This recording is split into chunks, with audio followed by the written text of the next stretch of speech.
I think whenever we know that we are in the battle, when we are not just cognizant, knowing that we have an adversary, but we are willing to put our fists together and pray for his demise and pray for people and God's redemptive purposes for their lives, and live in such a way that we own the love of others.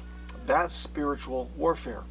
When we recognize what is evil and destructive. There's so much right in this world. The shootings that have taken place, trafficking of children into sex slavery, all the elements of evil that are alive and well, not only are out there and are bad, but can permeate us and distort our thinking. I love 2 Corinthians 11:3. The Apostle Paul says, I'm afraid that just as Eve, the first lady, Adam's wife, was deceived by the serpent's cunning, so your minds may somehow be led astray from your sincere and pure devotion to Christ. You see, part of what we have to do in fighting this battle, when we own it, is not just recognize the evil that exists, but the evil that could exist in me. That has to become a thing that we are disturbed by our level of vulnerability, disturbed by the intoxication of materialism or possessions or things of this world which Satan has contaminated, and differentiate the things of God and make them our highest priority.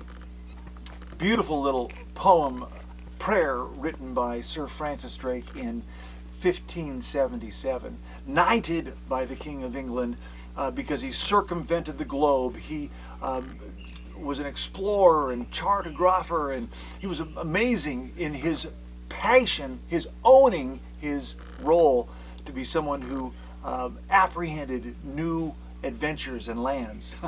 He said, disturb us, Lord, when we are too well pleased with ourselves, when our dreams have come true because we dreamed too little.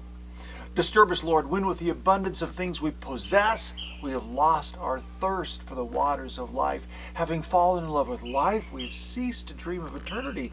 In our effort to gain a new earth, we have allowed our vision of the new heaven to dim.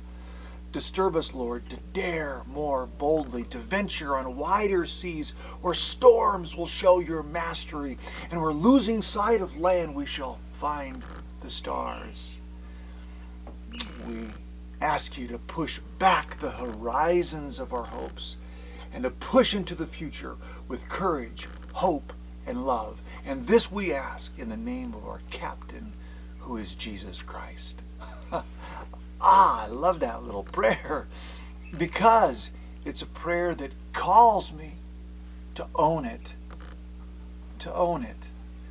Today, I hope you'll own the fact that you are vulnerable, that the battle is in your brain, that the evil out there can contaminate what is in here. So, Lord, purify our hearts and our minds as we set them upon you and own this fight. Have a good day.